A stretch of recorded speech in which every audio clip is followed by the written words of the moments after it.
Good morning. Thing in my mouth. Anyways, it's like an eyelash. So I don't even know if you can see it. Anyways, so this morning, Coach Leo sent me my program. What is Thursday, the 9th? Hold on, I'm gonna put you down. Obviously, I can't multitask with like holding the camera and talking to you guys. This morning, my coach, Leo, he sent me my program for the week, and it looks like today is 1 rep sumo deadlift max out day. I don't know why I said it like that, but anyways, if you guys have been kind of following me along on Instagram for a while, you would kind of know that I've always been a conventional pooler. Maybe in the first beginning of when I was kind of trying out powerlifting, I was playing around with sumo stance for a while until I realized I didn't like how it felt on my hips. I would always feel fried, burnt out, they were always sore, or I just felt like a grandma on my hips. Especially when it came to my heavy squat days. That just might be a personal issue for me. I know a lot of great, strong sumo poolers. I've always been just a really strong, confident conventional pooler, and with conventional pooling I've been able to deadlift 405 like a handful of times. One time I attempted 415 like a dummy, and I could have totally probably taken 410, 415, got stuck at the knees, whatever. That's a whole nother thing for a whole nother day. It looks like this.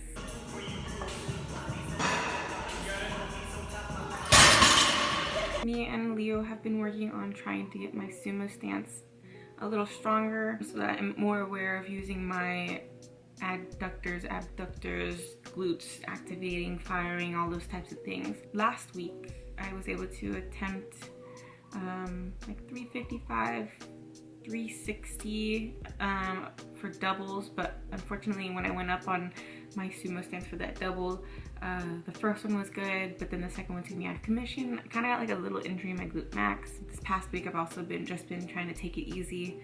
We weren't too sure if it was a pull or a cramp or whatever was going on. It took a lot of recovery time, so I spent a lot of time with my percussion tools. So I've been hypervolting the crap out of it, E-stem, things like that. Just kind of stretch, and then I started slowly building the intensity back up. Yesterday I was able to squat 275 for triples, which made me really happy because literally after that incident happened, I was barely able to squat, like wimpy shrimpy. So fingers crossed for today.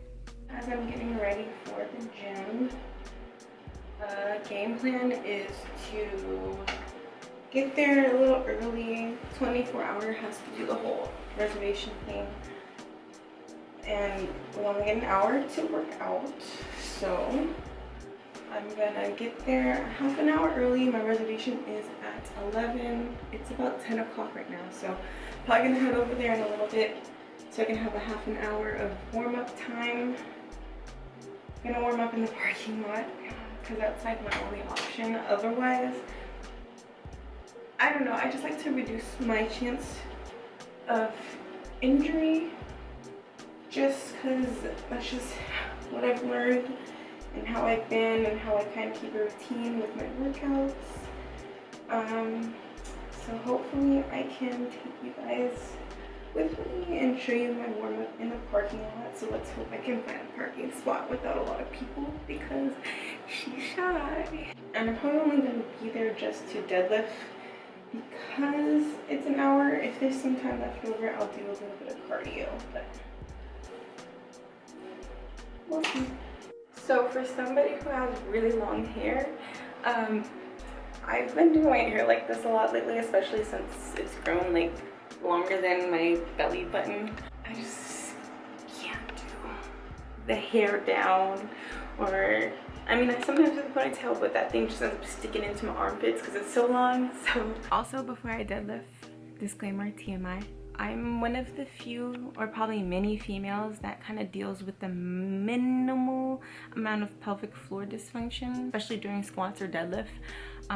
Basically meaning that sometimes I have like that little urge to tinkle a little, especially when I get into higher, heavier loads and higher intensities. One kind of cute little trick that I have is basically putting on one of these bad boys. Even if it's not the time of month, I'll wear this, especially when I'm coming up on about 80, anywhere between like 80 to 100+%. I'll throw on one of these. The reason being is because I feel like a lot of my big lifts will get hindered, and I'll feel especially like embarrassed or shy, or I won't even just commit to finishing the lift because I can feel myself peeing. And I mean, I know I'm not alone on this one, and I just wanted to kind of share my little trick to get over that little speed bump. I'm over here waving the pad because you can't sometimes let something like that stop you from finishing what you want to do. There's always little ways to get through it, but just know you're not alone. She's wearing one today. Big mistake on my part. You can probably barely see me. Like, they already lined up and I'm not as early as I wanted to do my warm-ups, but I don't know if I'm gonna be able to do my warm-ups because they're already in line and I need a platform today. The morning crew are like different kinds of animals. So I gotta get in line. Also, where's my mask? So I'm gonna stand in line and just warm up my hips, and I'll probably have to show you my warm-up routine another day. So at first when I got here, I wasn't able to get my corner. I'm super shy, so hopefully these warm-ups are gonna go good. We'll see.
Successful sumo deadlifting session.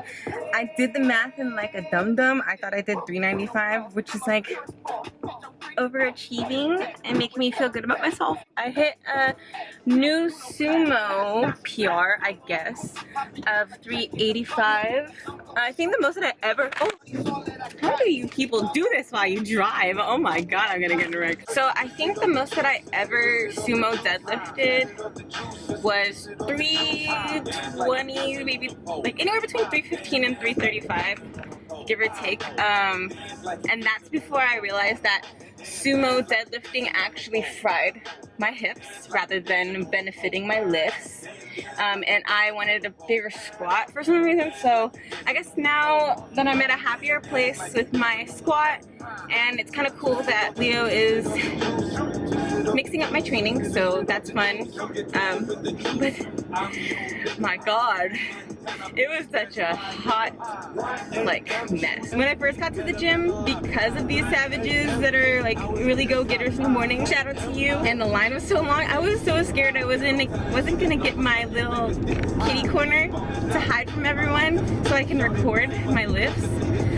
So I started out like in the prime center of the gym platform, and I saw somebody leave the squat racks in the corner, and I was like, hey yo, hold this. And I did not give a fuck about re-racking my weights. I took off all my weights, cleaned my bar, and like sanitize the area and then reset up in the corner and re-warmed up because I was so determined to have that corner, and I'm so glad I did, because otherwise I don't think, one, I would have recorded the lifts for you guys, and then two, I just feel like when you're in the center of the gym, there's just so much pressure for you to have to speed up your workout. And I mean, mind you, we only have an hour right now to train, and I didn't get a good warm up because I got there early, but the line was too long, so I said nah, and then I just kind of squatted in line to stretch my hips out, and then I did like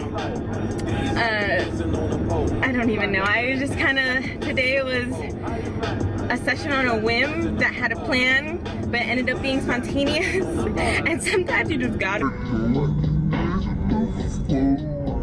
Now I have this little lovely drive that I have to go back home, finish the rest of my program, because one, today I'm programmed to bench, and two, the bench at 24, they're not made for little people with like shorter limbs, so there gets to a point where there's a weight that I can't actually get off of the rack, and I'm not trying to die or ask anybody for help. So we're gonna go home and do my bench.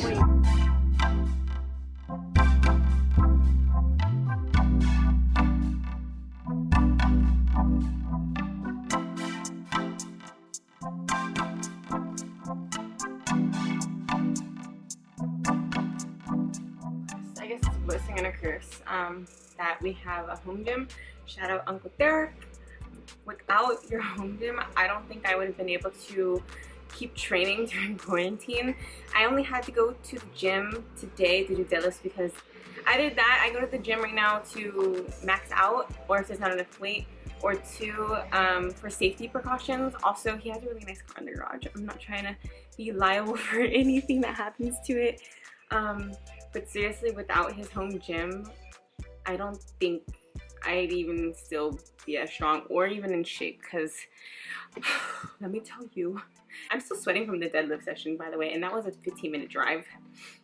Yeah, I don't think I'd be still training. So now that I'm home, I'm gonna get myself set up and we're gonna start benching. So like I mentioned earlier, I can't bench at the gym at 24 because it's like a preset height.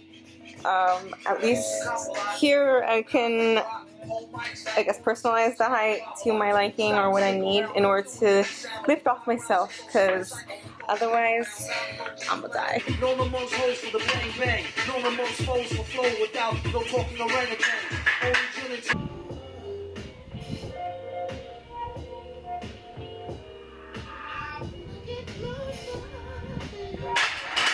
So today, now that I'm back at home, I really don't want to work out.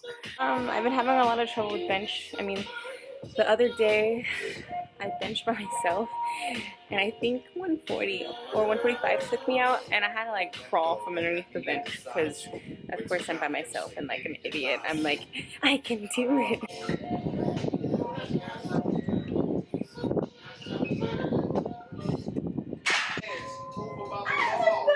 I was like freaking out for probably no reason, but I like hate bugs. Is this like a, what is this? What are you? Is that a mosquito of some sort? Or mosquito spider? Oh my god. Oh, R.I.P. I don't know how to put on my wrist.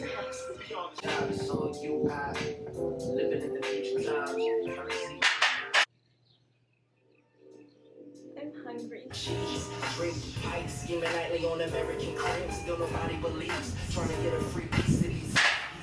This is so hard right now. From where I'm sitting in our garage, I have this really nice view of the Mocha side. So Mocha means mountain.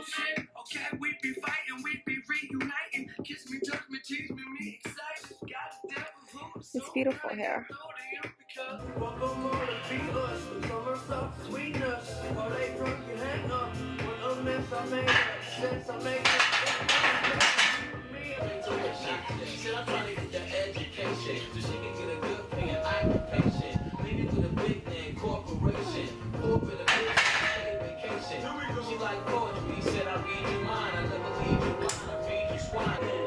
I think I'm calling bench. Bench is probably my weakest lift. There's something on the bar, but it doesn't compare to all of my other compound movements or technical lifts, and it's something that I really need to work on. But until like I maybe have to dial in, or if I ever do like a powerlifting meet again, I probably will, like my coach is doing now. At first I wasn't benching, and I hadn't benched for about a year, almost 2, or maybe it's more. I don't know. Time is moving either too fast or too slow, so I never know what day, year, time it is. So it's surprising that I'm actually benching once a week now, because at first it was non-existent. So, and I don't have anyone to save my life right now. I only got up to 140 today. I mean, I'm glad I can lift 135 still, so like accessories.